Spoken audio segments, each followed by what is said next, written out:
hello, everybody. It is me. It is Ken Knapsack here live on a Friday for ForceCenter Now. This is our call-in show. This is our Friday show. Get to hang out with you, feel the live energy, and all that good stuff. I will say this, little business up top. I am working with some new tech, so if I sound too loud or too soft, just just tell me in the chat very, very calmly. You don't need to yell at me. You don't need to just, hey, idiot.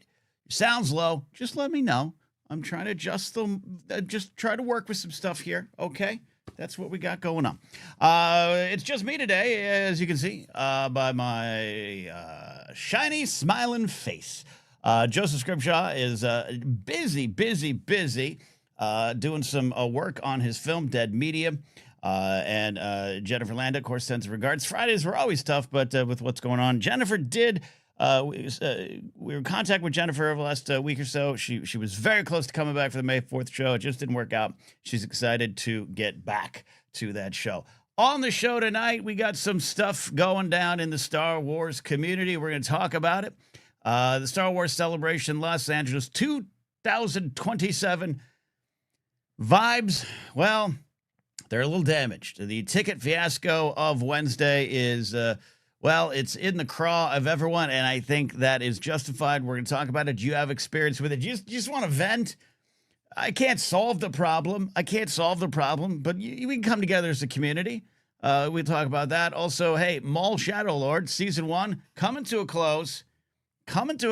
And for me, it is truly one of my favorite seasons of Star Wars storytelling. We'll see how the show goes on. I trust that it's going to continue its quality. But this is just a really, I don't seriously rank things because I love them all. But this is something I took a lot from, and I had a lot of fun discussing.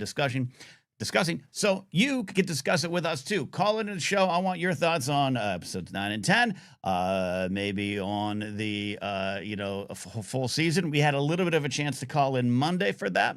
But I want to hear from you about that as well. Also, this is something we're adding. We're adding our character of the day. So if you call into the show, there's this one little rule, okay? You have to say something nice about this character. Even if you don't like this character, even if you're like, nah, not my favorite thing, you have to fake it because we're going to give this character respect. So that is the character of the day is Spybot. Oh, Spybot. I feel as though we hardly got to know ye, but you flew into our hearts, crawled up in it, pricked us, shot us, probably used a buzzsaw, hurt us, but we love you. Spybot, gone, maybe. Forgotten? Definitely not. So when you call into the show today, and Patreon supporters get to call in, patreon.com/ForceCenter, you have to. I'm ordering you. It's show rules. Say something nice about Spybot.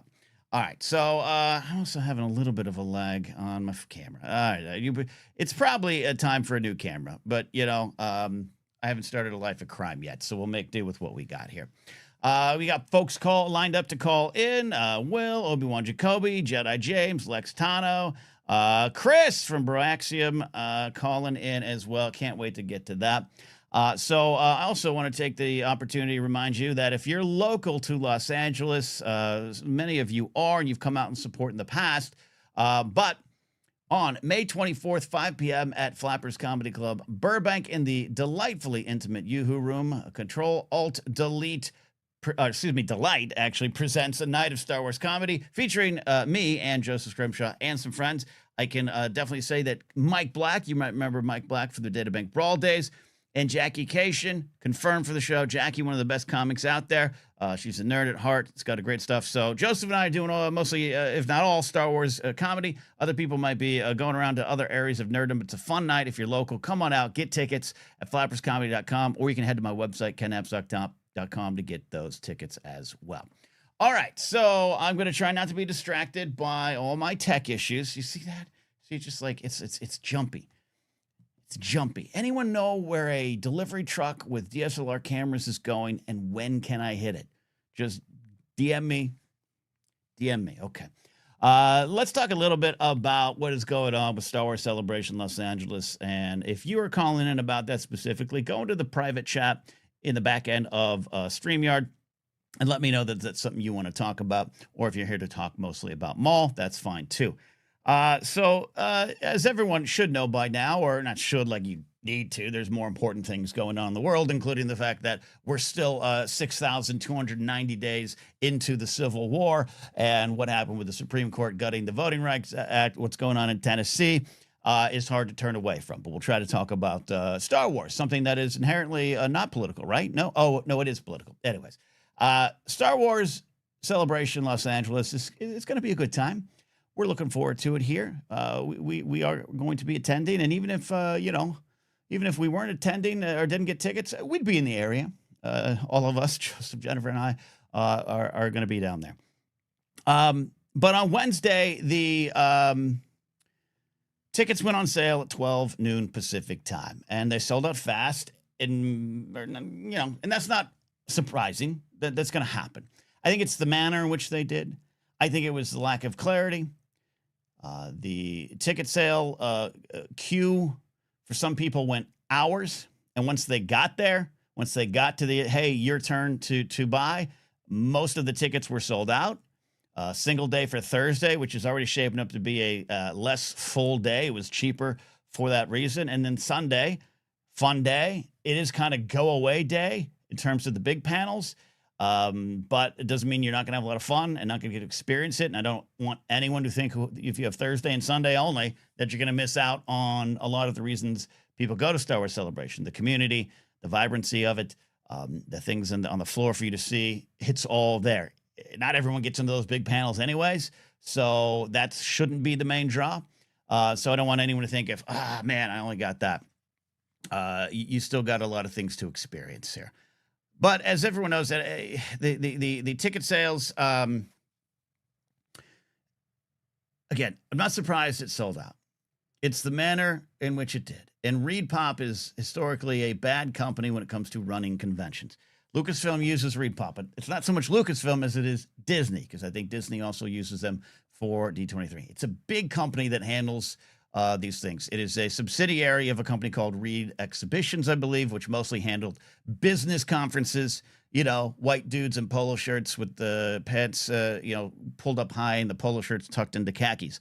That's what they did. And then they're owned by a company called Relics, which is a British-based company. Side note, this is something I had a conversation with us, ForceCenter Listen this week.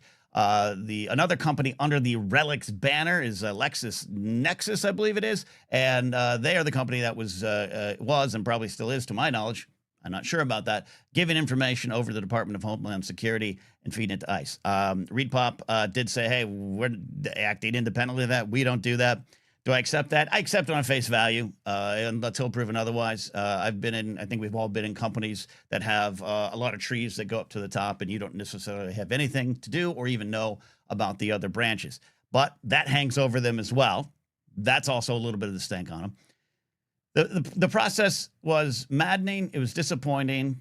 And I think half our audience in ForceCenter didn't get tickets, which sucks. At least for right now. Maybe other things can pop up. Maybe, I don't know, we can, another batch of tickets will be released. They usually do that. But it was just the vibes. The vibes are damaged. And that's important. It's not just a simple little, the nerds aren't feeling good. This is a lot of money that you put down for this. This is a lot of money that goes to this convention and these companies. And we love Lucasfilm, right? Sure, not perfect. Still a company, not a nonprofit, as Joseph always loved to say. It really it sucks isn't the word, but I'm also trying to mind my manners here. I think a lot of people are upset, angry, pissed off, hurt. There's people that had planned for this. There's people who have never been to Star Wars celebrations, and they don't get to go. Again, tickets will sell out normally. I get that. But there's people that got in at 12 and had to wait 5 hours, and there was no update to tell them that you're already screwed, or, hey, you only got this ticket available. No update, no communication, just a void of a little walking man on your screen, which is something we've probably all experienced buying tickets. I don't expect these systems to be all perfect, but it was the lack of information as it was going and as it was happening in real time. Also, the fact that the VIP passes, the 4-day passes, I should say, and probably the VIP passes too, priced to go at $1,200 and up, not counting service fees. But the 4-day passes, gone almost in an instant. And then in real time, people were seeing them on the secondary market. Now, ReedPop has come out, at least I've heard they've said, I don't have the statement in front of me, but ReedPop has come out and said, hey, we're going to monitor those sellers. And I don't doubt that they won't. A lot of these companies, I worked alongside asset protection people, and they have a wing that does that. They're not just stopping you from stealing jeans at JCPenney. They actually go track down where the jeans are. Great. I don't doubt that they could do that. But I think the damage has already been done. And I think everyone is right to be upset. I do not believe it is easy to just switch a company like this. ReedPop has a stranglehold on the convention community, and there's not as many companies left as there used to be. I'm not saying that as an excuse to just, hey, let it go.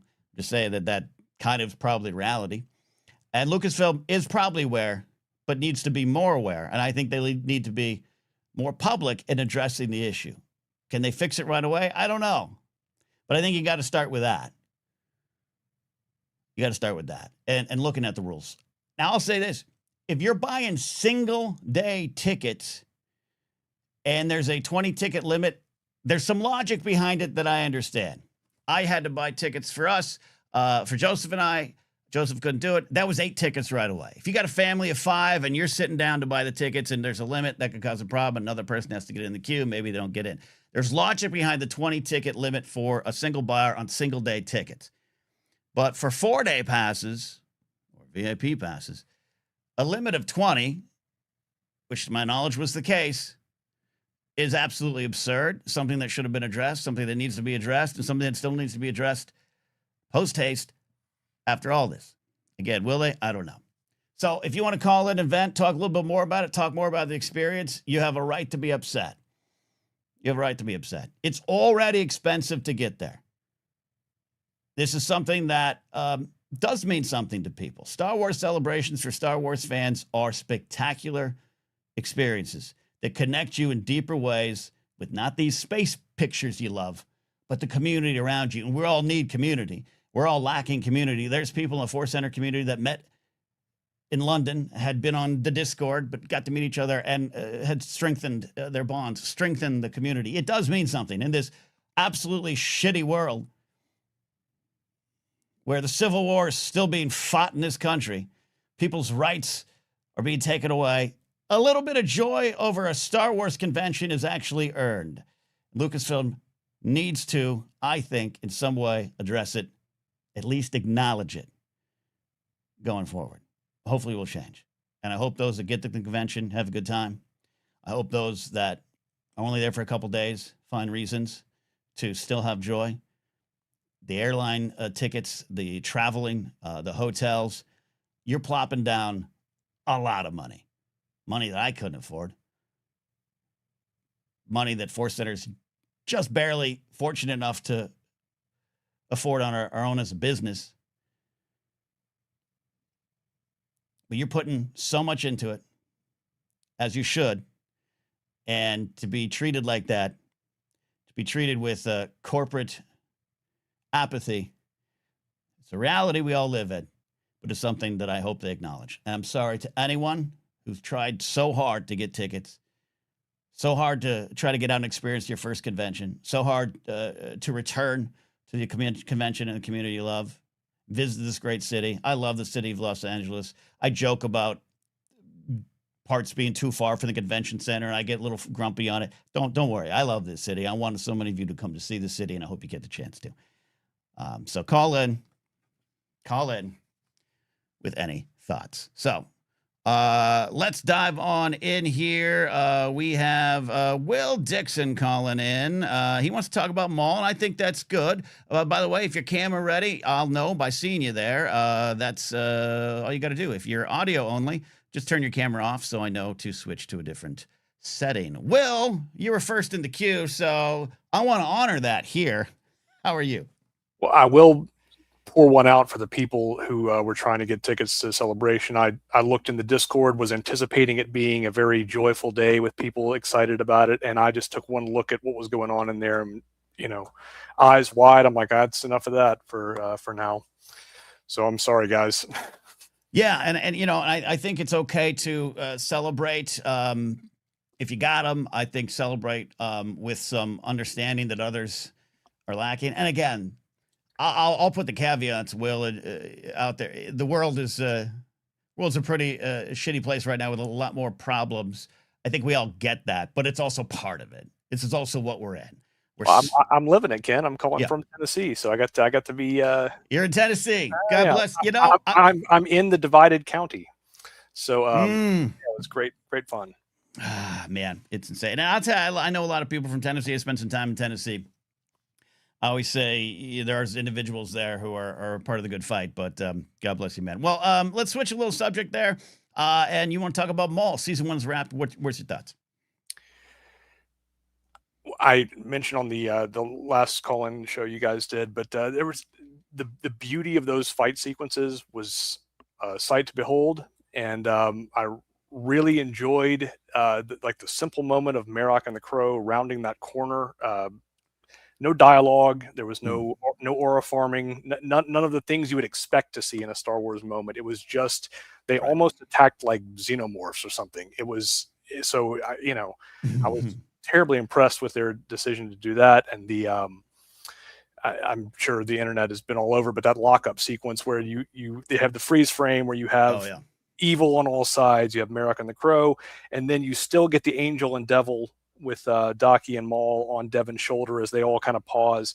It was that was some chef's kiss stuff, I thought. I think this is I'll say my favorite presentation of the Inquisitors so far, and there's been some good ones that I enjoy and characters that I have grown to really appreciate and love. But this just had, I keep calling them the Nazgul of the Emperor, the Nazgul of the Empire. This had that vibe, the relentless hunters that are always there. And I, love that we heard Marek, but that's about it. The Crow may have a voice, doesn't have a voice, only makes screeching sounds when he fights. I don't know, don't care, don't need more from him. Just struck an imposing Star Wars cool image for me, Absolutely. By the way, I'm not going to let you get off the hook there, Will. Our character of the day is Spybot. Indeed. And you do have to say something nice about Spybot.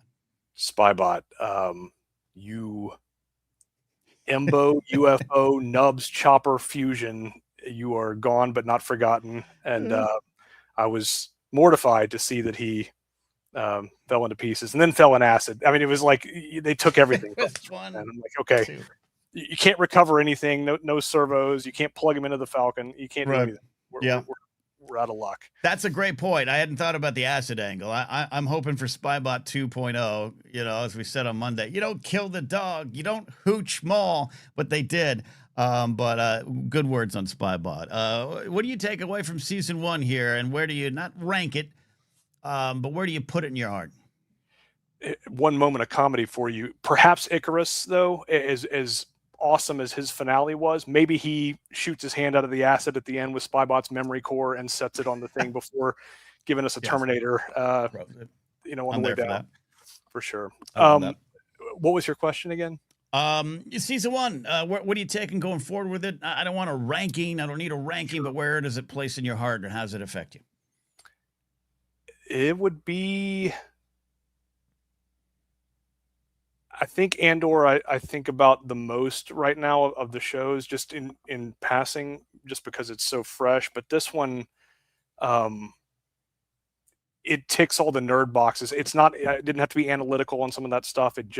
There was just glory to be seen on screen. And in addition to watching Devin's slow fall and the way we got to kind of appreciate that and not having, I know you guys talk about the fast turn a lot. How it really isn't for Anakin, but there's that moment where it seems kind of like that. But for her, you can hear the whispers, the worm tongue in the ear, and it's been wonderful to see how she is convinced, how we are convinced as an audience if we allow ourselves to be. So it's 1, 2, or 3, I guess, out of the animated shows so far. I would say this is it. Love it. I agree. Good stuff, Will. Got a lot of people to call in today, but I appreciate you calling in, and hang in there in Tennessee, buddy. we'll keep fighting the good fight. Have a good Friday. That's all we could do. Thank you, Will Dixon, calling in here. Mumbo Jimbo agreed with this. The Maul Show did a well-deserved job not making the Inquisitors look like a bunch of chumps. Finally, yeah, and it's a fun joke, and I don't think it's across the board how it's been handled, but there's been some times. And I don't mean like Ahsoka getting the advantage on Merrick and the Crow quickly. It's not a problem, but it's just yeah, I don't want them to be comically comic buffoonery in their pursuit of their targets. These were menacing Inquisitors in a Star Wars horror story. Thank you, David, Channel 19, with a couple pounds coming my way. Mumbo Jimbo also asked this. I'll address it right now. Any chance ForceCenter will do a fan meetup in LA for celebration? Yeah, as always, that's something we want to do. There's not going to be something in terms of like a comedy show or anything that we're going to do. But ForceCenter will have a meetup. And I think I'll talk with Joseph and Jennifer, of course. But I think it's important for us to to commit to having a meetup that is outside the convention center, that is in a spot where everyone can get to. A lot can change in a year. You might be able to find tickets. There might be, the official resale market, all those things. There's already been some help within the ForceCenter community. And I know other podcasting communities as well. I think the Resistance broadcast is a great community around them, and there's people helping each other there, and Star Wars Explained. We'll do a meetup, and we'll make sure that everyone who is in town can get to it. That will be what we do there. Let's keep the calls rolling. I got Obi-Wan Jacoby, Jedi James, Lex Tano, Chris, Green 3, Steve, Osvetnik, Count Pepto. A lot of calls, and Obi-Wan Jacoby's here. So before you say anything, you've got to say one nice thing about Spybot. What can't I say? I mean, I just love that metal asshole. He's just the best. The only death in the show that I actually audibly said no whenever it happened. I'm glad you said that. It was similar to, and I've spoken on this, I think I even wrote this in Why We Love Star Wars, the death of K2SO, when it plays out in real time. You do such a good job, and Alec Tudyk does such a good job of making that character so real. But I remember thinking, oh no, they're not going to do this, are they? Are they going to start killing everyone one by one? It started with K2SO, and Spybot kind of being this very dramatic, clear, what I take as a death. I know there's some mystery around the other deaths, but they're deaths right now. I think you're right. Spybot cut to the heart of the matter. Yeah, and I know he didn't survive like we were hoping, but Docky managed to outlive so many of the other favorite characters. Mm-hmm. Yeah, Docky beat the spread, man. Docky beat the spread. Obi-Wan Jacoby, what's on your mind? Did you get talk about your own? You got your own Star Wars Celebration experience you want to talk about? Yes, so this will be my first one, but I did get tickets. I ended up waiting in the queue for a couple of hours, and what's funny is I was actually driving that day. I have to travel a lot, so I had to be pulled over into a gas station parking lot for 2 hours, just sitting there watching my little man walk across the screen. But I managed to get 4 individual day tickets. Didn't get the 4-pack, but I will be there all 4 days. Lovely, and that should be celebrated. It's going to be fun for those who are there, and that's part of what's a lot of the pain is. And this is your first Star Wars Celebration, you said? Yes, this will be my first one. I'm excited for you. I am excited for you. Maul season 1. You got thoughts on Maul season 1 or the final 2 episodes? How did it land for you? Well, I'm just going to read verbatim what I wrote in my notes, which is Inquisitors ironically proving Docky's point.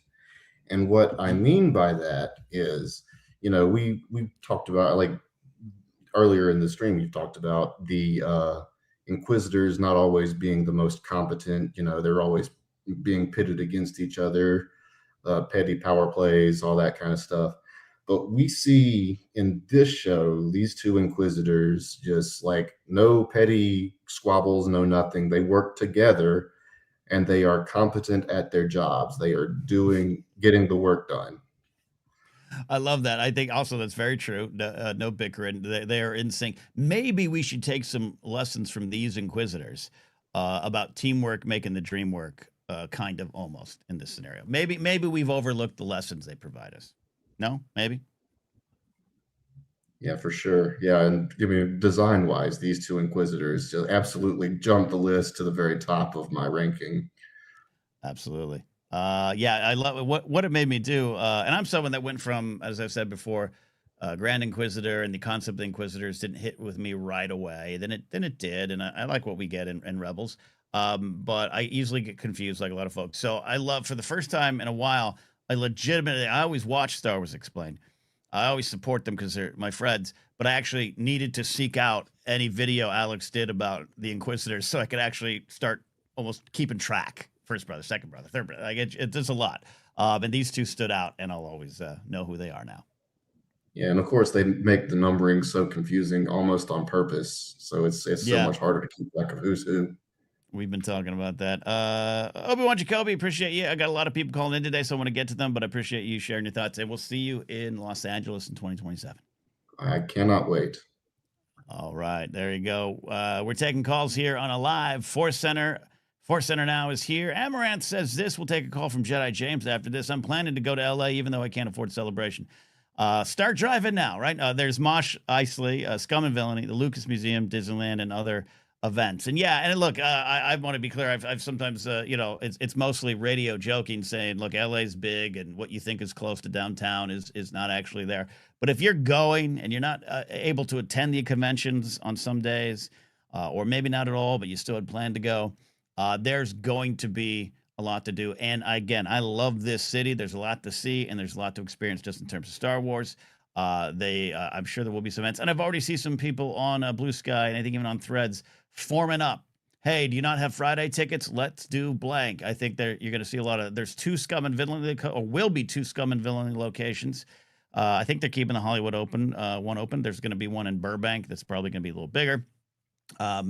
All truly accessible if you can get a ride or public transportation. Brady 8984M is going to be our Star Wars Celebration public transportation guru. We're gonna have to all lean on his knowledge. I have limited knowledge of it in my own city, but there's a lot to do. So Amaranth, I think this is a great point. And if you're feeling bummed out there because you only got 1 day, 2 days, still come out. There's a lot to do, a lot to experience. I want you all to get to experience it.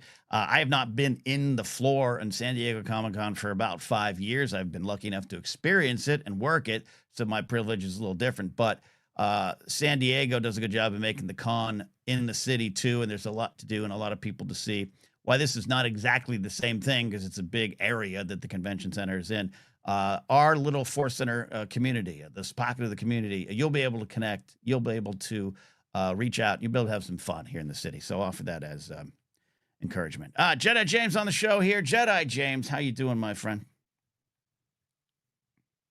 Oh, you're still muted. Oh, it's okay. You haven't done that in a long time. Radio call-in etiquette. I respect it. Muted's not the problem. First of all, how are you doing? Number one, and then number two, say something nice about Spybot.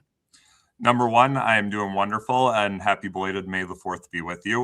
Wasn't able to call in on Star Wars Day, but I was. You better believe it was a celebration. Yeah. And Spybot, I will say all the nice things about Spybot. Not so much as friends or associations, but come on, I want a droid that says snarky little things every time he does it. Jedi, yeah. Ooh, impy, shiny. I mean, come on. I would take that on my computer if I could every day. Just to see what it would say every time somebody walked in my door. Yeah, I kind David W. Collins does the voice of Believe, and it's such a great job. And I like, we really all get attached to these droids, and they got wonderful personalities. If you can describe Chopper having a wonderful personality, but we love that curmudge.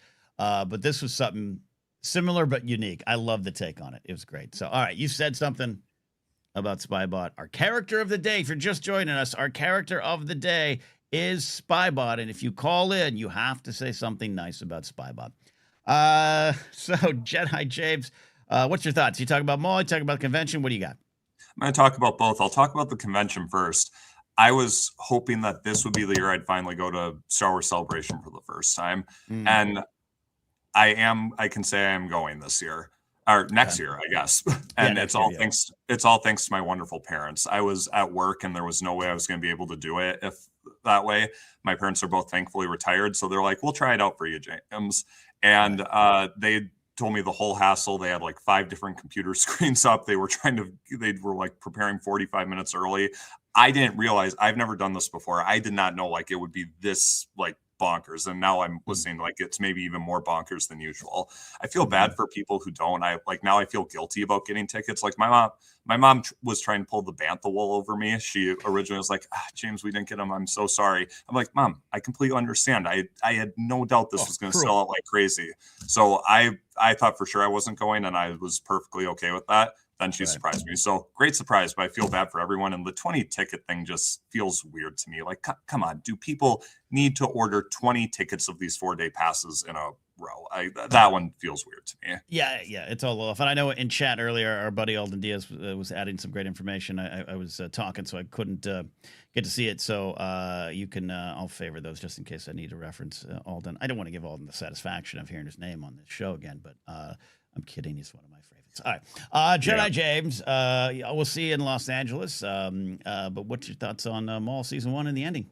I loved it. This whole season was absolutely amazing. And yes, I love a lot of Star Wars things. What you going to do about it? I love to love things, but this one really did just have that special sheen to it that everyone was talking about. The direction of the story, the purpose in the writing, the careful, deliberate moves of each episode, and how they yet seem to slowly build on each other and yet have so much forward momentum. And these last 2 episodes were just, they had everything. They had amazing purposeful action that everyone has talked about. I mean, that the fight in the chasm and in the caves, and then getting across the acid lake, it will stay seared in my memory. Lightsaber fight's amazing, and they defied my expectations by defying my expectations. I thought for sure we weren't getting to Vader, that Devin wasn't going to join Maul. It happened, and it made sense. It felt true to the story and to the characters, and they just pulled everything off. And the thing I loved most was, you and Joseph talked about how we maybe in this series we would see Maul almost get there, just not get there, and then because he can't, he never will, unfortunately.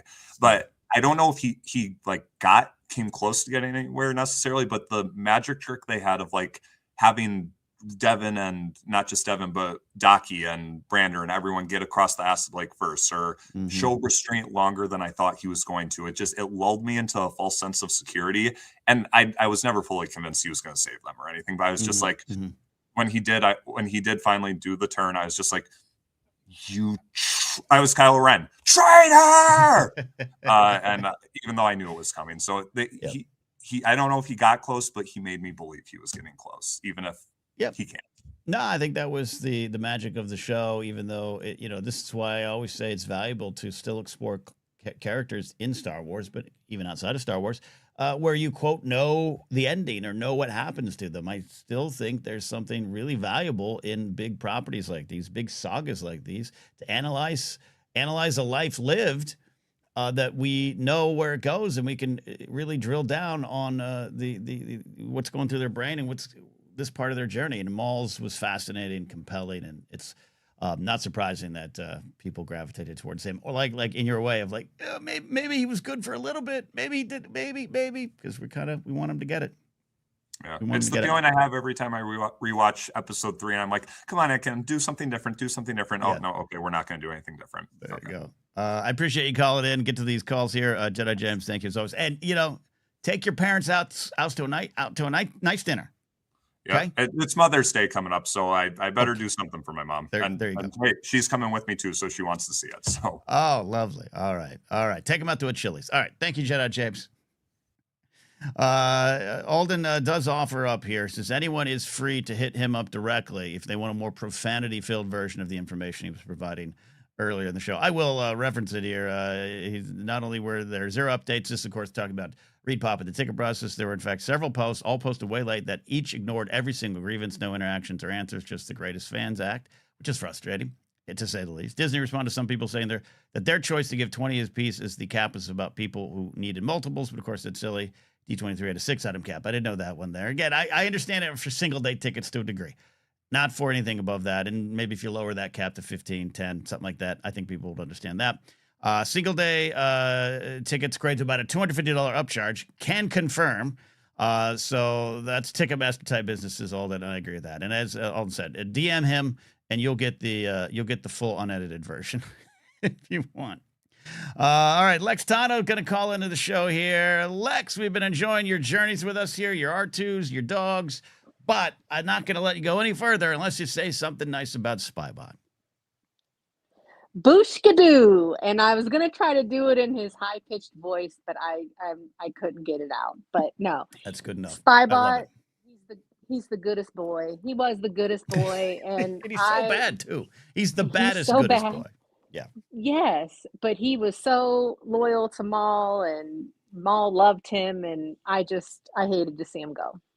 Me too. I was too. interested to see what his journey was gonna be like. So, but Hey. we lost a good one there. We did. Pour one out for Spybot. Well said. Yes. Good words about Spybot. You have some thoughts on Star Wars Celebration? Yes, I will be in the building. I'm excited. You know, I'm part of another fandom that is also very passionate and sells things out and crashes websites. And I was going into this with the anticipation that it was going to be, I'm a blockhead, New Kids on the Block. They do they used to do cruises, and the anxiety from trying to get on that boat, I was starting to feel it was it yesterday? Wednesday. Yeah. And, you know, it took me an hour to get through. I had a couple different devices going. I didn't realize there was a 20 ticket limit. After the fact, I'm not sure that was the best move. I mean, I'm in agreement with other people. Like, I wanted to get the 4-day.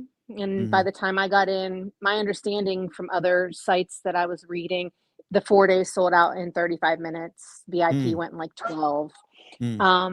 But I was prepared to do the single. There's 4 of us going, so that was 16 for me. So, I mean, I appreciate the, you know, but if I would have had one more person, or two, it just would have been, it's devastating for families or for groups of people that wanted to experience it together. But knowing that, you know, I'm going, I just have a sense of just heartbreak for people, because that I saw myself in that for, you know, new kids stuff and the things that I didn't get to enjoy because there was just sellouts and, you know, things like that. So, you know, I'm an empathetic person anyway, but the joy mixed with the just, oh, what do you mean you didn't get them? Or you were on there so long, and, you know, people were like, there's nothing left. I feel so bad.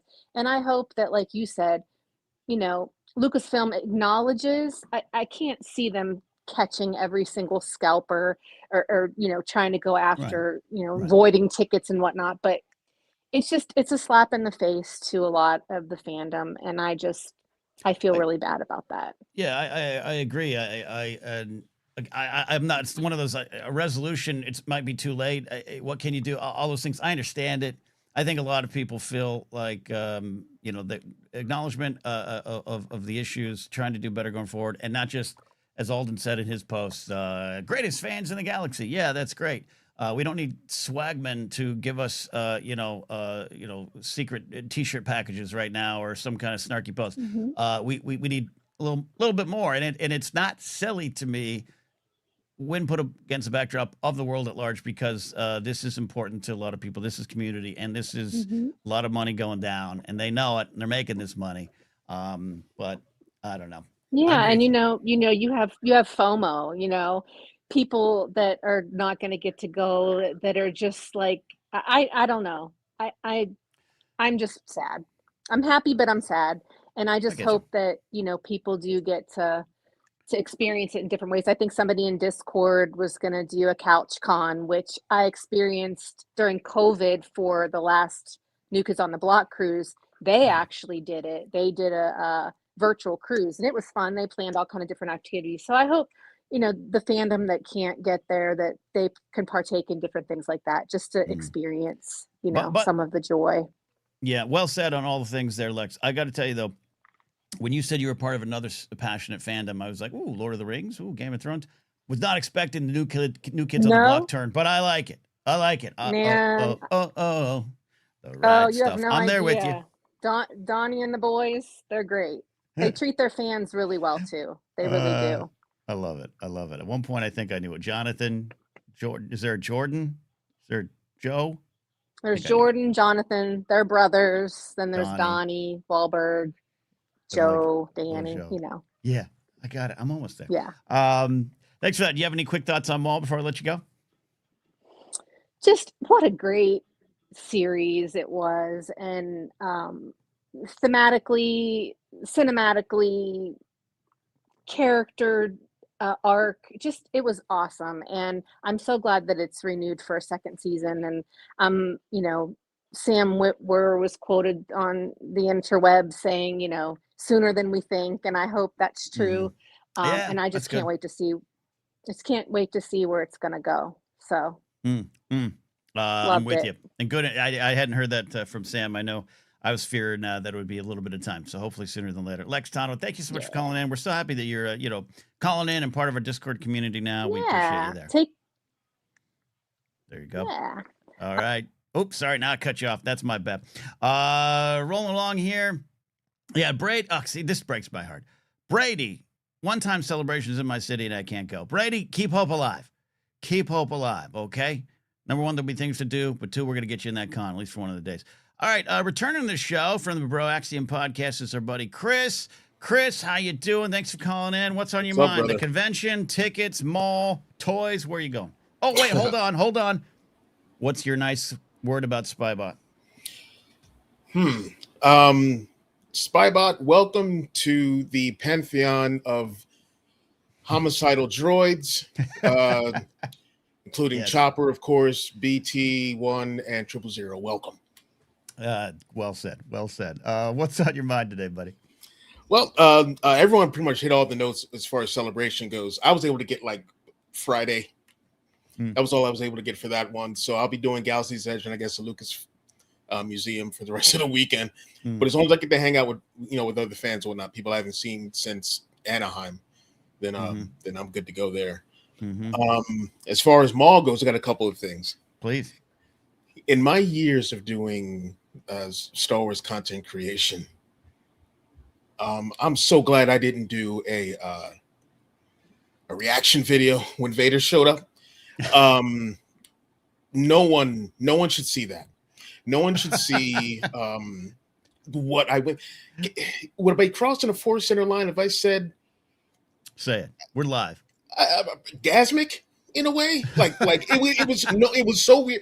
Like I was just like, no one, and it was late. Like no one should hear those sounds or see. It was. I was like, I'm so glad no one was here to see. So what you're saying is if you had done a reaction video, would have violated community guidelines at many platforms. Okay. Probably. I was just watching ForceCenter After Dark, says Gwen. I was watching a little bit of it to get a screenshot for something, and the Vader sequence was on, and holy crap, man! It was such a great presentation of Vader. I think a lot of people draw comparisons to the Rogue One scene. I think it is that Vader. It is the horror monster, and I just love every detail they put into the use of the character. He was absolutely Darth Voorhees, and this was probably the most terrifying I've ever seen Vader. Like even more so than the Rogue One corridor scene. I thought it was amazing. And I think the most messed up part about that is it's always been like a little tough for me to really see Anakin and Vader. Like if I'm going back to the original trilogy, like going back and looking at it after Clone Wars, after the prequels, like just seeing Anakin in there has always been like I really had to look like and I see it this time, and it's like man, it has made those scenes like that much more incredible, that much more like messed up. Like man, like just seeing what Anakin has become. It was really rough. Yeah. Awesome. I have an idea of what's going to happen. Well, it's my own little theory about what's going to happen as far as lay it on us. The Lawsons go. Okay. Brander's not dead. You don't see a body. Blah blah blah blah blah. I think that Riley, who thinks he's got nowhere left to turn, he can't go to his mother because she's part of the Empire. He's wanted, I guess, by the Empire. I think he's going to join, and he's a good shot. I think that kid joins Crimson Dawn. Oh wow, okay. Wow. I think he joins Crimson Dawn, and then I think that somehow, of course, the Empire will have Brander in custody, and somehow he's able to hook up with his ex-wife, and maybe she turns and gets him out, and then Okay. they go looking for their son. Like that's one of the story arcs I think is going to happen for next season, or however many seasons they're going to do. I love this. You're making me think of Craig Finn of the Hold Steady song. Maybe Maggie, I've been searching for our son. This is great. Have you written this down in a journal, Chris? It's very detailed. I like it. It's all up here right now. I should type it out before I forget. But yeah. Love it. Chris, thanks for calling in. Got a lot of calls to get to. I appreciate hearing from you again. Thanks. And we'll talk toys again soon, huh? Absolutely. All right, check out Chris over at Briaxium for all that. We got calls from Green 3, Steve, Osvetnik, Gwen, Loro Nose, Matty Gunner. So if you are not camera ready, keep your camera off in the queue. If you are camera ready, we'll take your wonderful face here on our airwaves. Thanks to everyone watching today. This is ForceCenter Now live. You can call in if you're a Patreon supporter at patreon.com/ForceCenter. Any support level will get you in. All right, Green 3, how are you? I'm good. I've got to say, Spybot, I love him so much. Gone too early, obviously, way too early. And just love his commitment to chaotic evil. So, yeah. Yeah, there's Maul Shadow Lord is it's good therapy. It's a lot of lessons to bring up in therapy, and chaotic evil, what Spybot could represent, the part of our soul that he could accidentally tap into if we're not careful. I think it should be analyzed. Great point. Yeah. But wanted to call in and talk about Celebration. I have been lucky enough to be able to go to 2 of them before. Went to Japan, but I didn't go to London because I couldn't float it. And I think that they really need to take that into account of like, we haven't had a Celebration in the US since 2022. And even that was delayed because of COVID. So I think they did too many back-to-back that there was a lot of bent up, demand for Celebration again, and to not have it in the US for multiple years in a row. And I know that there's fandom all across the world, but you've got to account for that when it's coming back. I think, I agree with that sentiment there. That yes, Star Wars is global and taking it to other spots. London was great. I didn't get to go to Tokyo, but I wouldn't be surprised to see other spots come into play. But building up a little anticipation. A big city that a lot of people are already in as Star Wars fans. Yeah, that was part of the problem too. Yeah, and if it wasn't a drive, it's just a drive for me. So if it wasn't for that, I wouldn't be going to this one. But yeah. Of course, loved Maul. I love we just never know what's happening. We know the like general beats, but we don't know where it's going. And so I'm excited to follow along with Devin with her journey. I don't really care about the dark side.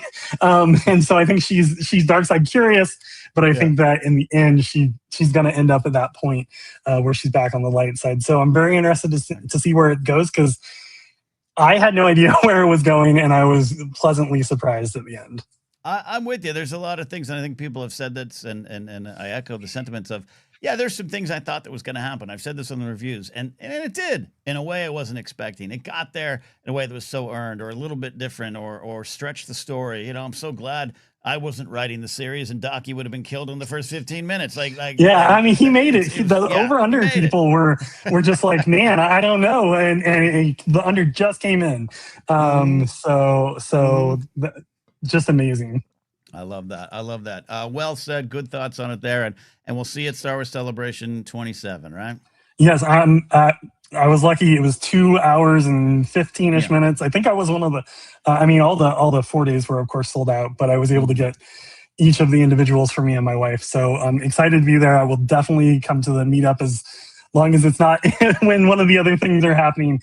But yeah, excited for that for sure. So thank you so much. We Thank you. appreciate you. And for this is this your first time calling in? Yeah, first time, long time. Long time. We love that. I appreciate you calling in. Thank you, my friend. Of course. Have a good one. May the force be with you. Always. We got Steve Osvetnik on audio. Gwen calling in. Oh no, Steve's. I love when Steve. You guys don't see this. Steve just his camera flips on like he's emerging, like he's Merrick.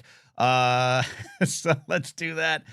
You can call in the show by becoming a Patreon supporter. Did I? No, he said something about us about Spybot. I don't know. All right, we'll make sure Steve does. Steve, welcome to the show. Say something nice about Spybot, our character of the day. I'm just really gutted about Spybot. I didn't feel that connected to him until it happened. I just didn't realize. Just throughout that episode, you had a few people being picked off one by one, and I just didn't think Spybot would be one of them. So that was quite shocking, I must admit.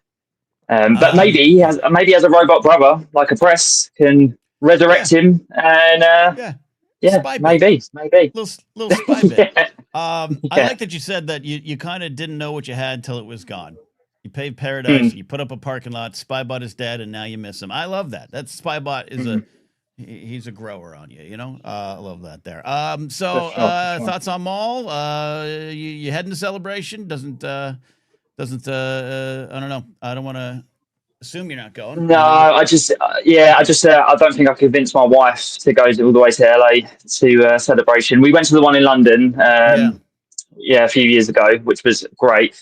But yeah, I do feel really bad for people that couldn't get hold of tickets. I can't imagine what's that's like, especially for people's first Celebration, people abroad. Like, I don't know how you plan going on vacation and then pinning all your hopes on tickets. But yeah, and plus America being so big, obviously we live on a small island here, so everything's really easy to get to. I forget in America, exactly. So, but hopefully, the next one, maybe they arrange it a bit better and change some things for you guys. Hopefully, it's all we can hope. So. Thoughts on Maul season 1, episodes 9 and 10? How did it hit you? Yeah, loved it. I was surprised about the amount of deaths that we got in it. Night Brother getting shot multiple times, taking out those 3 guys in the acids. That was pretty crazy. That was like some old 80s movie happening there.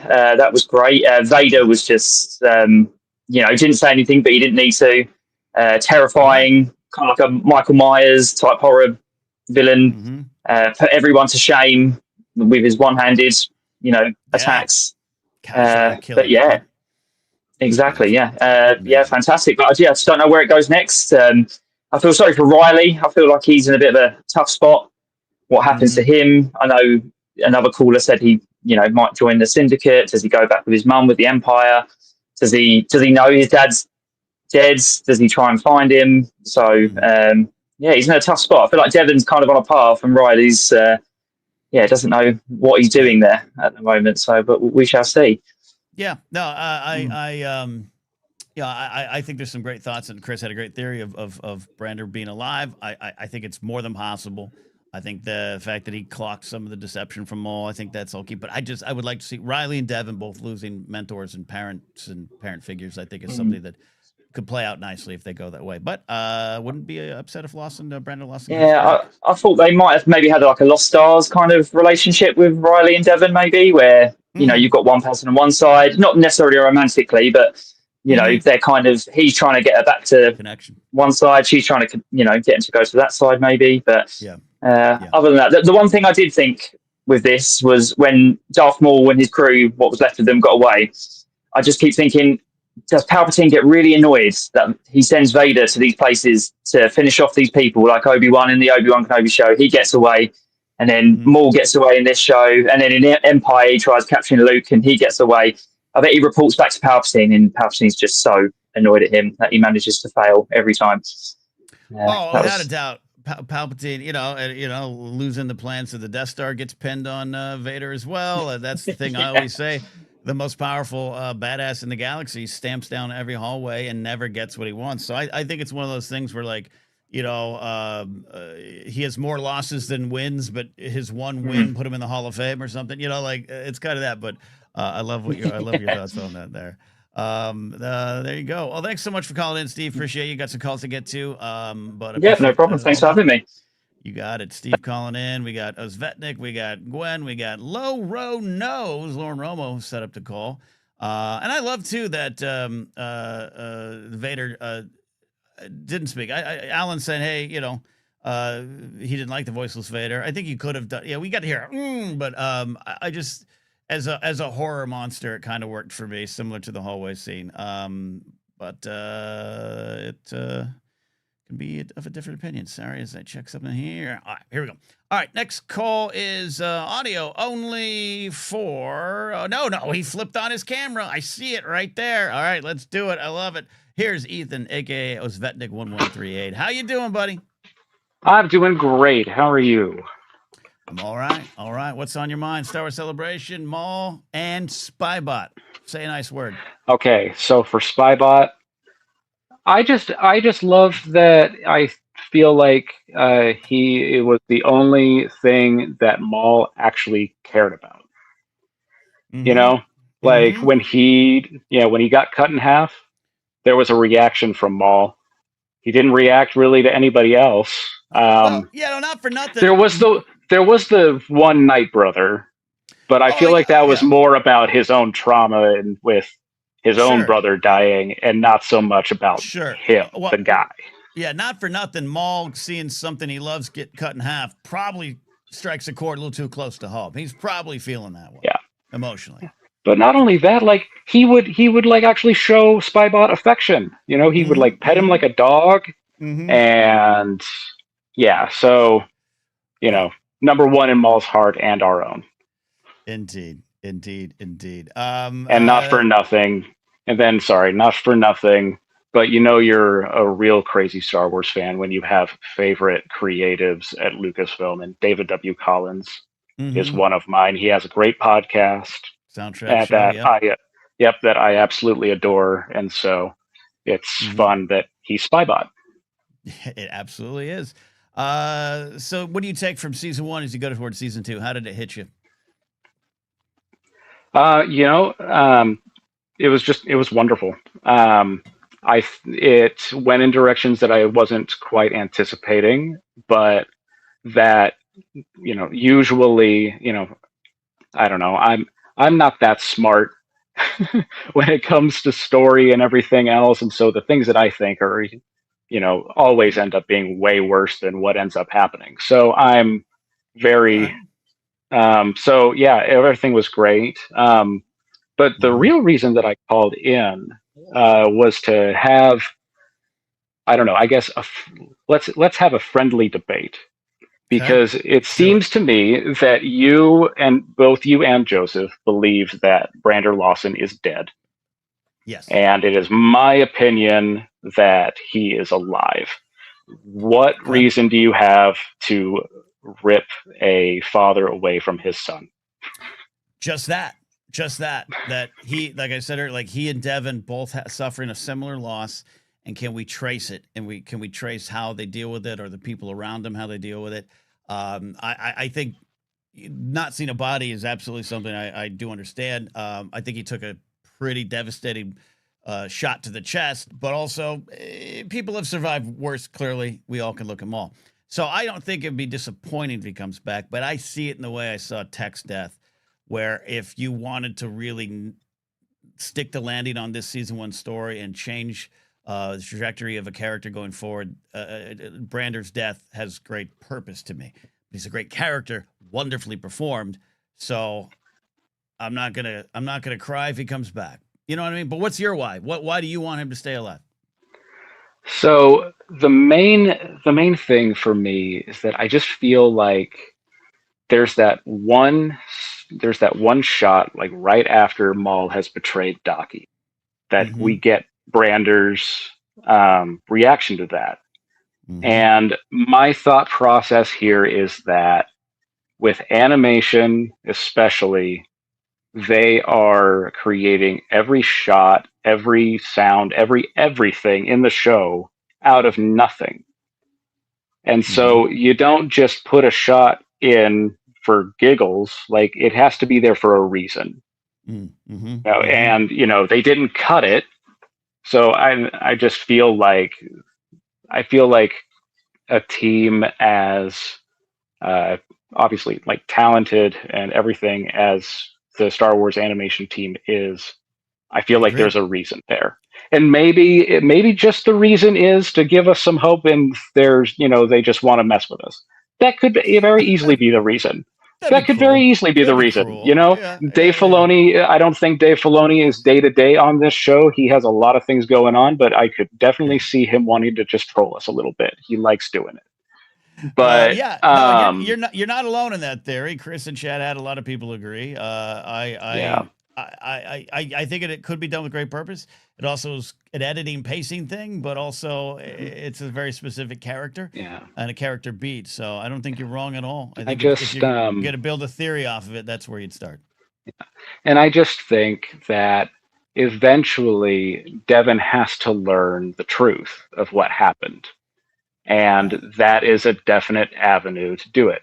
Now, of course, there's always Force shenanigans and things that can happen to like let her know what happened. But the easiest one, there's a witness.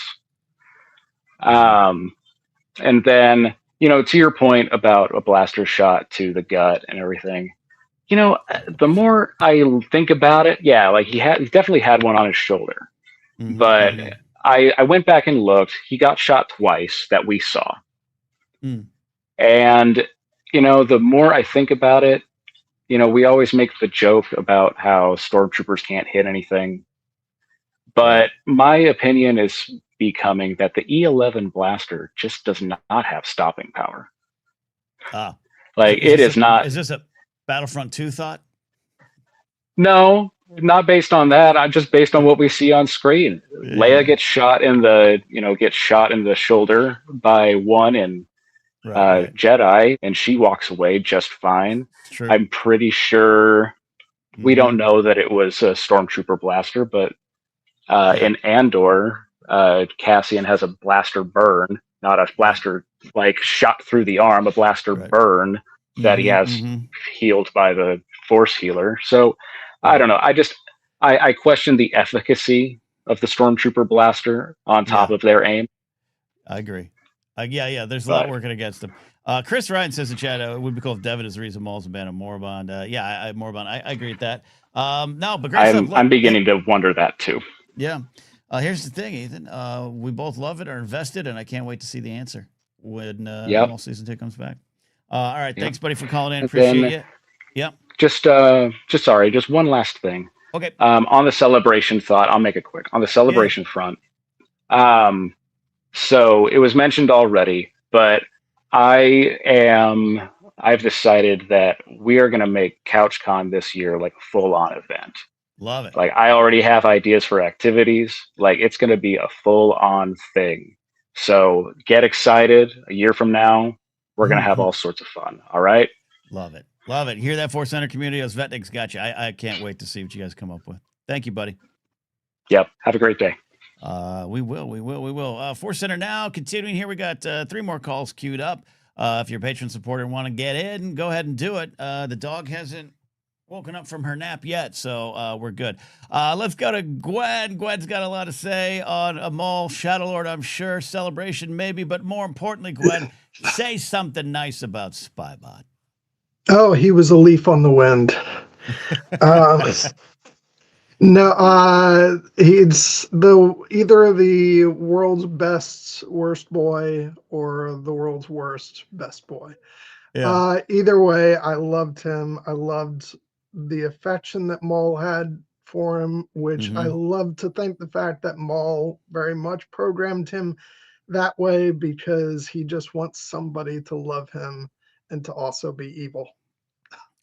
Yeah, be evil with me. That's Maul's t-shirt. Love it. Thoughts on Maul season 1 at 9 and 10 and where you go with 2 and anything you want to say? Oh my God, just absolutely blew me away. One of the things that I've really loved about these final episodes, more so the last episode, was that this is a show that, it's called Shadow Lord, and it's taken place where everything's like dark and mysterious, and here the final episode puts Maul into the bright sunlight, and he's running for his life. I just visually, I thought that was such an amazing choice. Wonderful. Absolutely. And yeah, Vader was absolutely terrifying. Although I will say on my first viewing, I was kind of sitting there wondering if it was like a creative decision to have him not speak, or if part of it was driven by, let's kick the can down the road on what we want to do with this. With the Vader voice, whether they actually want to go there or not. So yeah, no, it's fair. I'd love to see if there's any insight on that. I know obviously it was created a little bit ago, but you could always change the VO or whatever you need to do. I end up liking the decision, and also I think it Yeah. does serve the purpose you're talking about of just like we'll handle that in a little bit when we need to. Yeah. I do want to say, like, the Brander situation, I've Yeah. actually changed my mind on this. When I Ooh, okay. first saw the episode, I thought this is very much a tech situation. He's dead, but they've chosen to shoot it in such a way to where it's, you know, it's artistic the way they're doing it. But now I feel like, and it's not because of any technicality of, oh, could he have survived Sure. the shots or anything. It's because I think there are story threads around him that are still unresolved. I agree. I think the moment with him seeing Maul, you know, running away from Daki, I think that's a ticking time bomb waiting to go off. Yeah. But also I think his story with Rena, I don't think she's dead either. And I actually That's true, think yeah. we're going to see her rescue him in season 2. That'd be great. And I think we're going to get more of their story. So yeah, I could be wrong, but that's where my head's at right now. And Yeah. and I was one of the people who, with tech, I was like, I kept pushing back on people saying, "Oh, he could still be alive." I'm like, no, that's not what they're doing here. He's dead. Yeah. And so yeah, I was expecting to feel that way here, but like I said, I just feel like there's story threads that aren't finished yet that involve Brander. So Yeah, no, you could even throw in his ex-wife and all the stuff with Riley. Yeah, there's a lot to get to, and yeah, the Rena Soul of it all. I hadn't even stopped to think after that episode that she might be dead or might not be dead. You know, I just saw it as a great sacrifice, a great action. But yeah, she could have found a way out too, but maybe not. Love it. Will we be seeing you at Star Wars Celebration? Do you have any horror stories? Anything about that? About the ticket process? You, as of right now, you will not be seeing me there, unfortunately. And I'm going to be completely honest. I was not paying attention to when the tickets were going on sale, and I completely missed it. So I do not spend as much time on like social media and everything these days. So I was not clued into it. I am upset because I had hoped to hang out with Jared at Star Wars Celebration, and he has obtained tickets. And so that's a bummer. But if they do a thing where they throw out like another batch of tickets, I think I'm going to try for it. And we'll leave it up to fate. If I can get the tickets, then I'll make plans and I'll go. If not, it'll be CouchCon for me. But I think it is kind of ridiculous that it's so difficult just to have a fun weekend celebrating Star Wars. I went to Celebration, my one and only time, back in 2010. It was for Celebration 5. And it was so much more laid back than, obviously, Star Wars. At least the live action part of it was in a lull. We didn't think anything more was coming. So I get that, like, there weren't as many people clawing to go, but like, I didn't even have to get my tickets on the day. I just was able to go on there at my leisure and get a full weekend pass, and it was an absolutely wonderful experience. And I kind of am happy to hold on to that until forces conspire to get me to another one. Hey, always help. No, great. Yeah, those early conventions I never got to experience. So glad you got those memories and good stories from them. It's really interesting because that was my one of the panels I remember going to was a season 3 preview for the Clone Wars. Filoni was there and stuff, and so that was a lot of fun. I have fond memories of that. Good. Well, hold on to those memories. We'll make more, one way or another. We'll make more. Thank you, Gwen, for calling in. Yep. All right. Excited to have. We got Low Road Nose, Ihaja, Count Pepto, Loro knows, checking in right now. Loro, you're going to Celebration. I know that. Yep. I know you that. do. But before we talk about this, you got to say something nice about Spybot. Oh, he's Or- the greatest thing ever. Gone too Ever. soon. The Gone too soon. sassiest droid since Chopper. I love him. I'm gonna miss him. Gonna miss him. Yeah. Would you accept a Spybit 2.0? I would accept. Yes, I would. Honestly, just bring him back. I just want. He was such a little gem in this show, and clearly he made a connection with a lot of people. did. I was a fan, so it's great. did. I loved it. I love it. Love it. All right, where are you going? What's your thoughts? Whew, I came on here. I texted you that I was on here, I think right before the show started. Okay. And I said I did not want Vader to show up in Maul. Right. I was wrong. I fully admit I was wrong. I didn't know I needed that, but I needed it. I needed it. What did it give you? What you said? I didn't know I needed it, but I needed it. What did it give you that you needed? I guess I didn't realize how just seeing Vader and being as terrifying and just menacing. I was like, oh yeah, I kind of needed it.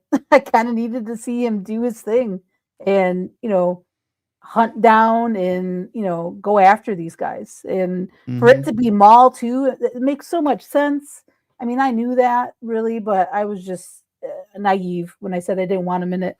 But it makes sense because obviously in Rebels, Maul was not unsurprised when Vader shows up in Twilight of the Apprentice. So makes sense that he had come across him before. So yeah, he does. I loved the show. It was great. I think the voice actress for Devin, Gideon Adlon, yeah. Adlon. Yeah. Hook, line, and sinker, I'm in on that character. Yeah. Oh, I think the build up, she did great. I think the chemistry with her and Sam was fantastic. I'm invested in her story. Like I really want to see where they go with that. I'm very interested because the moments when, especially towards the end, when she just let the anger out and you hear the yelling and all that, like she did such a great job to change her character from what we saw in the beginning to what she was, at the end of the season. So yeah, I love the show. I'm excited for season 2. I'm excited to see where we go with it. I'm excited to see more Maul shenanigans. Like this, it's going to be good. I can't wait. And you're a Rebels fan, so this is Maul being connected to that. There's a lot to enjoy. There. Well, absolutely. Thank you, Romo. We'll see you in Los Angeles in 2027. Yeah, you know it, buddy. Can't wait. All right, see you. All right, thank you. Okay. Yep. All right, we got Ahaja and Count Pepto lined up here for calls. Ahaja, check it in from across the pond. How are you doing over there in an evening time? Late for you. Late. It is a little bit, but I've had a very exciting day today. And I've got my Star Wars Explained More t-shirt on. Nice. Which is very good. And I just thought, well, whilst I was waiting, you wanted something nice about Spybot. And a little way to remember him. So whilst I've been waiting, I've not really been chatting much in the chat today, but I have written a silly little poem. And so here we go. About Spybot? Please. This is amazing. Okay, everyone quiet. The glasses are on. All right, do it. Spybot, you so sassy and all bad assy, your Star Wars lore left me just wanting more. Spybot, oh whybot, your death made me crybot. R.I.P. sublimely evil Spybot. There we go. Amazing. You got to post that in the Discord. Post it in the Maul Shadow Lord discussion chat. That is amazing. I love that.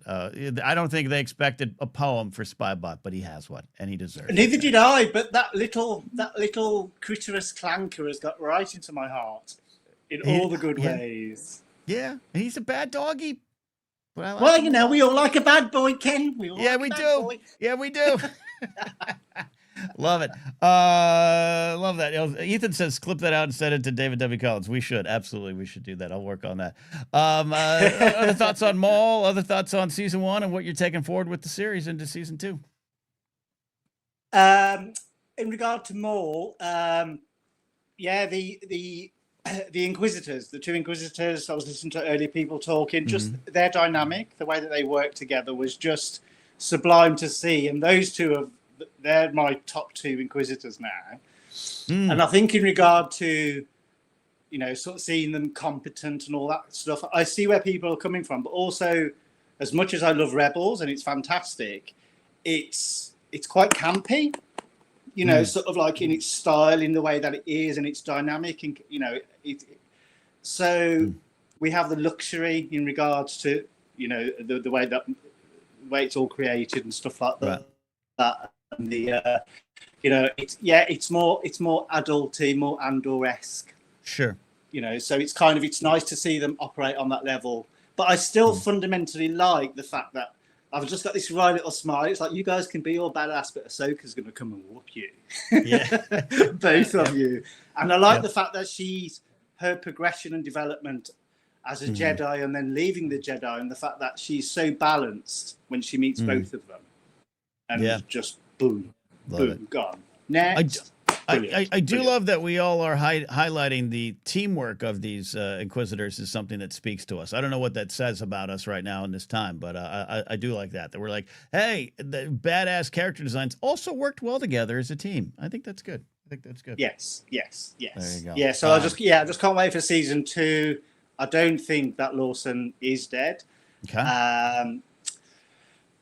So I'm kind of hoping. I was assuming we may get a jump forward in the next season. I think you get a little bit. But I've got a feeling it's going to carry on, and the gamble they've paid off in terms of like, we've made this and we've got season 2 that's going to follow straight on, as opposed to jumping all these years.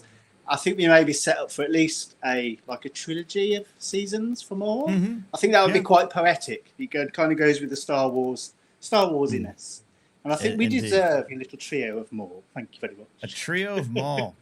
24 episodes in total of Maul. Haji, I appreciate it. Love that poem. More Spybot poems, please, or more Star Wars poems. I shall try. And one last random thing. Yeah. I was in the supermarket today just doing some food shopping, and it was a big supermarket, and they got a toy section. So I was just like, let's have a little look. So I ended up buying a little Lego set, which is the Mandalorian, the Siege of Mandalore. But I found a really lonely Lando. this Lando figurine here, which is the Battlefront one. It looks so stylish. Yes. Battlefront 2 figure. It was only £1. That. So I've got a lonely Lando. Good for you. That's a great Lando. Love it. There we go. Love it. Thank you. Love it. All right, space, mate. You got it. Appreciate the poem. Now, there's pressure on you every time you call in. We expect some sort of poem. Pressure. Well, I am a linguist, so I might accept you on that challenge. And, I might even do one in the style of C-3PO one day, because apparently I do a good C-3PO. I want to hear that. Challenge accepted. I can see that. Thank you, my friend. Thank you. Take care, Mal. All right. Love that. All right. Count Pepto, I believe we're in here. I've been seeing camera on and off, so I'll start audio if we need to go camera. Let's do it. Count Pepto, are you there, my friend? Count Pepto. Caller. Maybe not. I think he's probably having some connection issues. I'll wait a couple minutes to see if he comes back into the queue. Thank you all for tuning in to ForceCenter Now for today. As we start to wrap up the show, we'll be back to kind of normal broadcasting and programming next week. A Star Wars Questions episode. We'll also be doing a live news show on Monday. Don't forget Databank Brawl. All right, I think we got him. I think Count Pepto is here. Let's do this. Count Pepto, you made it. How are you? How's it going? Going good, man. All right. First, say something nice about Spybot, our character of the day. Oh man, I don't think I've ever cared for a droid as much as I did for Spybot, and all your guys highlighting of how he feels like a video game character, just like really spot on. Somehow every droid I feel like Star Wars comes up with, I care about a little more. I know sometimes you said stuff about, even as an action figure collector, maybe C-3PO and R2 weren't higher on your list. Yes. But if they make a Spybot, he won for me. I gotta have him. I agree with that. No, absolutely. He's it's fascinating to hear how many people were affected by Spybot. But anyways, what's your thoughts on Maul or anything else? I think for me, I went into Maul as a kind of obsessed Maul fan, really excited for Maul, and I think the crew did what they always do, which is they make you fall in love with new characters. And I thought Devin, like her arc, culminating in that kind of moment at the very end where her voice changes briefly and you can see it in her eyes. The way they animated and created that scene, it hit me on a level where it made me feel things like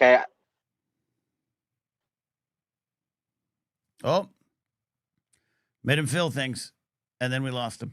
Like to there say, you are. like, There you are. It just hit something kind of, it hit like a chord. It hit something that felt just so relatable. And I felt like her journey in that moment at the very end when she's like, okay, I'm in with Maul, was just like, I've never fallen in love with a new character as much as I did the way that they created her. And like, especially as someone who's come from maybe different backgrounds where kind of maybe different religion or stuff like that, you feel like maybe there's some struggles or whatever, and so you kind of see what Devin's dealing with Daki and like the way maybe he kind of let her down, and just to have that starting point where Maul plants some seeds to finally watching her kind of crack, I feel like that was relatable to different moments in my life where you just kind of crack and just maybe you see people do things in this show that you wish you could do sometimes or something, but it was done so well. So that was my favorite part. I love it. Yeah. And Gwen in chat saying, okay, I'm ready. Chills indeed. Yeah. Handled so well. Again, something that maybe we all thought was going to happen anyways, but they got to it in such a rewarding and rich way. Appreciate so much you calling in, Count Pepto. I appreciate you. Everyone in chat wants to make sure you're 10 and 2 if you're in that car, but you're safe. You're good. Oh, thank you. Thank you so much, Ken. I think I'm breaking up a little bit. I'm not sure, but cool. Yeah, you are. Yeah, no, you are. It's okay. We heard your points, so say goodbye to Count Pepto and get ready to say goodbye to you. Though Dog Fan Jim is here. Saying thank you for the very generous super chat. The book Battlefront Twilight Company, just saying it's awesome. Oh yeah, absolutely, I still one of the books I have not read, and I'll correct that. But I'm behind on comics, books, everything there. Ethan doing the heavy lifting for me reminded me that we have a Patreon goal, and that goal is 400 paid supporters before the release of The Mandalorian and Grogu, which is almost here. And we are 5 away. But then while he said that, someone else joined. Town 5280 joined. So we are 4 away, 3 away. Oh, that's amazing. Hey, we really appreciate the support as Force Center rolls on. We want to roll on in with the best way possible for all of you to continue to do all the things we do at the pace and amount that we do as well. So supporting us on Patreon, super chats, all those things, just telling people about us, spreading the word on social media. We really, really appreciate it. All right, that is it for me. It's time for me to go. So for Joseph Scrimshaw, don't forget to check out his YouTube channel, the short films. For Jennifer Landon, don't forget to follow her on Instagram. And for myself, and don't forget, if you're local, come on out to this comedy show, May 24th, 5 p.m., Flappers Comedy Club, Burbank. Information's on my website. See, Joseph and I do a night of Star Wars comedy with great comics like Mike Black, Jackie Cation, Josh Snyder, and more. That is it for now. We'll see y'all next time here on Force Center. Bye, friends.